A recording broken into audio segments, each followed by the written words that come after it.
Bienvenidos a todos a un nuevo video de We Education. En esta ocasión vamos a estar aprendiendo acerca de las reacciones químicas. Este es uno de los videos de una serie de videos tutoriales con enfoques en física, matemática y otras áreas, pero hoy vamos a estar enfocándonos en el área de la química, por lo que si también quieren aprender más acerca de las otras áreas, solo tienen que estar más atentos a las redes sociales de WIE y por supuesto al canal de YouTube.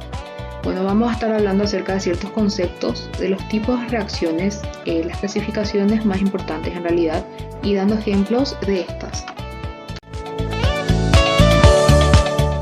Bueno, lo importante de todo es también saber qué es una reacción química. Una reacción química, o también llamada cambio químico, fenómeno químico, es un proceso en el cual dos o más especies químicas o sustancias se transforman, cambiando su estructura molecular y sus enlaces en otras sustancias. Los químicos científicos han desarrollado una forma estándar, por decirlo de alguna manera, de representarlas mediante una ecuación química. ¿Y qué es una ecuación química? Una ecuación química es aquella que utiliza símbolos químicos para mostrar qué sucede durante una reacción química. Consta de los reactivos y de los productos. ¿Y qué son estos reactivos? Estos reactivos son las sustancias iniciales en una reacción química.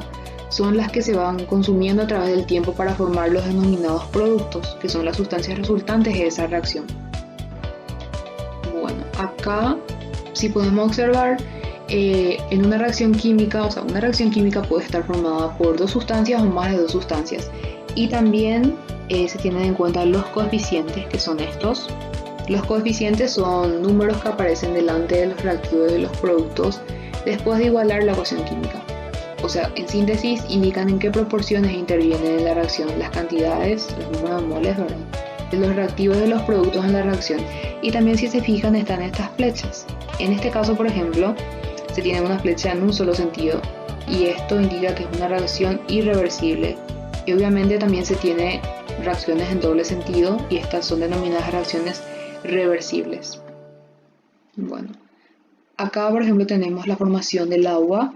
Se tiene que tener en cuenta todos estos datos: el símbolo químico, el coeficiente, el subíndice, el símbolo aritmético y también está el símbolo convencional. Datos muy importantes a tener en cuenta.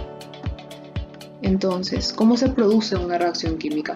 Hay que tener en cuenta que para que ocurra una reacción química, los reactivos deben de chocar, ya que la energía es muy necesaria para romper estos enlaces químicos entre átomos. Entonces acá quiero parar un poco, ¿verdad?, para recordar qué son los enlaces químicos, obviamente sin profundizar en el tema, ya que no estamos enfocándonos en los enlaces químicos. Bueno, recordando un poco, los enlaces químicos es la fuerza por la que los átomos de un compuesto se mantienen unidos. Y si recordamos, los principales enlaces químicos son el enlace iónico, el enlace covalente, que puede ser el enlace polar o apolar, y el enlace metálico.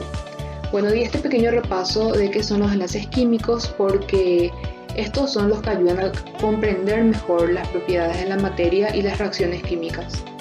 Son responsables de estos cambios químicos. Y bueno, volviendo entonces, los enlaces químicos entre átomos se rompen y se forman nuevos enlaces. Bueno, esto debido a que continuamente están tratando de alcanzar estos átomos, ¿verdad?, ese estado más estable, es decir, el que requiera menos energía. Y para lograrlo, interactúan con otros átomos, intercambiando, compartiendo electrones mediante estos enlaces químicos. Y por esto mismo, en una reacción química los átomos no cambian, solo cambian los enlaces químicos que los unen. Bueno, entonces los átomos y las moléculas interactúan entre sí de diferentes modos y esto influye en las propiedades de los compuestos químicos que se generan. Entonces, entrando ahora en lo que son los tipos de reacciones, hay que tener en cuenta que estas se clasifican por la energía que requieren o liberan, o bien por el proceso al cual se someten estos reactivos. Bueno, la primera de todas es la reacción de combinación, composición o de síntesis. Son aquellas en las que dos o más sustancias se combinan para formar un solo producto.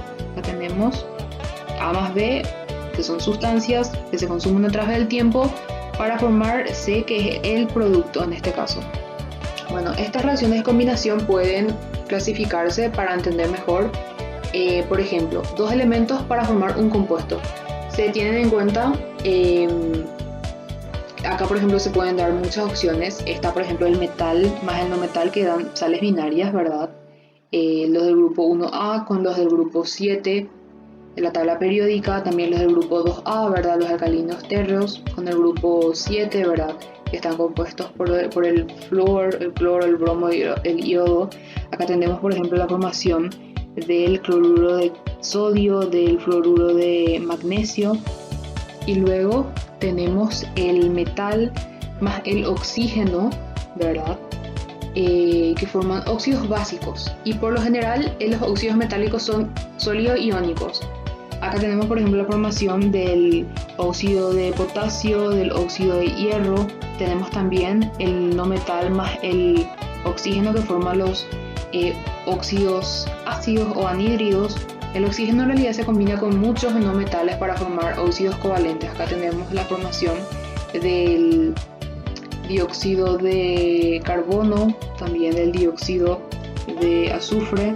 Tenemos acá también la formación de los hidruros metálicos, ¿verdad? Tenemos el hidruro de sodio, el hidruro de calcio.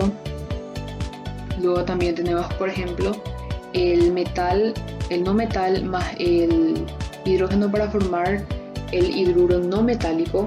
Hay que tener en cuenta también que las reacciones de hidrógeno con los metales alcalinos, ¿verdad? En el caso anterior de los alcalinos terros, que son del grupo 2, da la formación de hidruros iónicos salinos, ¿verdad? En este caso, por ejemplo, forman con los no metales el hidrógeno forman los hidruros no metálicos.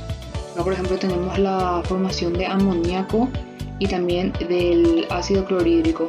También tenemos otra clasificación, por ejemplo, puede ser un elemento más un compuesto para formar un nuevo compuesto.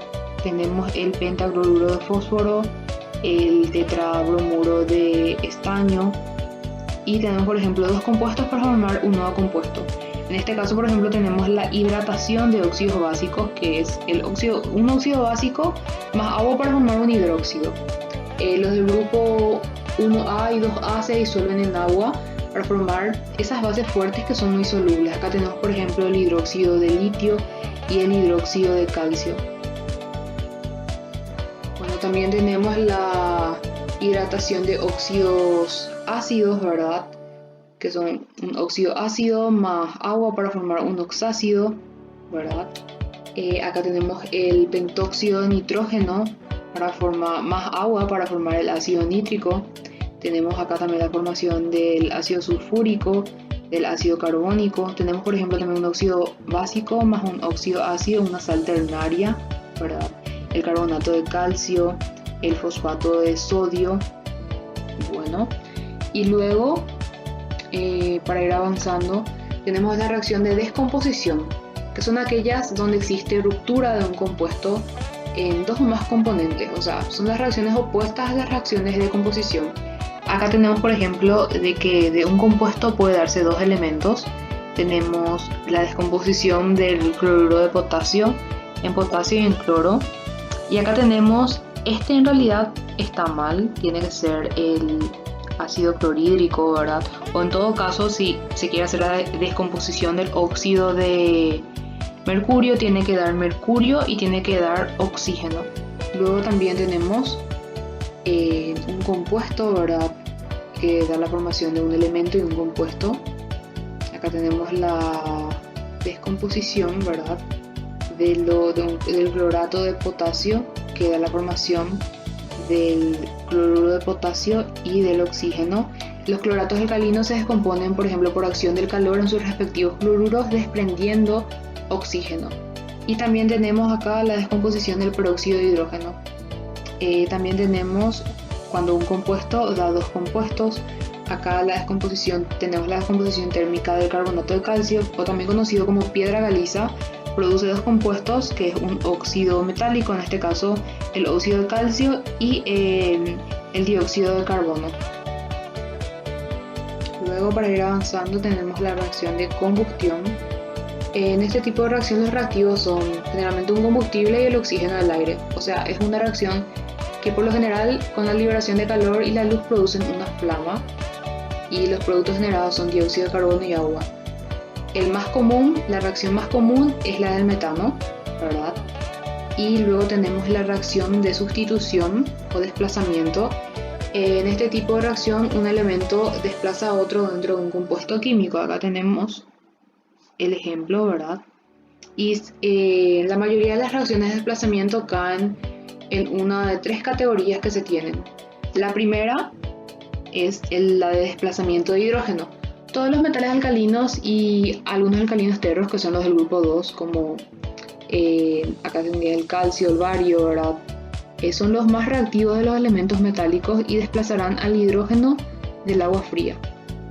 Acá se tienen las reacciones, ¿verdad? Del sodio más el agua para dar el hidróxido de sodio y el desplazamiento, ¿verdad? Que es el hidrógeno. Acá también tenemos el otro ejemplo, el calcio más el agua para dar el hidróxido de calcio más el hidrógeno. Luego tenemos que los metales menos reactivos, que son el aluminio y el hierro, reaccionan con vapor de agua para formar hidróxido gaseoso. Y acá tenemos sus respectivas reacciones. Bueno, y acá tenemos que muchos metales incluidos que no reaccionan con el agua son capaces de desplazar al hidrógeno de los ácidos. Por ejemplo, tenemos el zinc, el magnesio.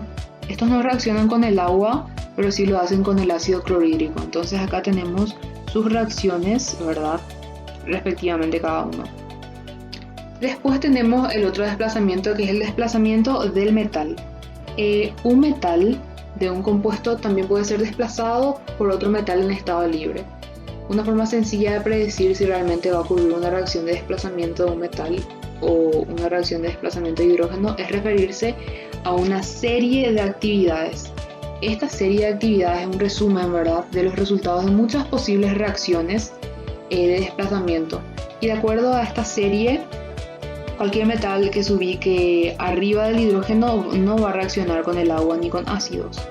De hecho, cualquier especie de la serie va a reaccionar, ¿verdad?, con alguna otra especie en un compuesto que se encuentre debajo de ella. Por ejemplo, el zinc está arriba del zinc, ¿verdad?, está arriba del cobre, por lo tanto el zinc metálico va a desplazar los iones del cobre, del sulfato de cobre, ¿verdad? Esta tabla yo quité del Witten de la 10ª edición y está en la página 229, que realmente les va a servir mucho para tener en cuenta todos estos detalles.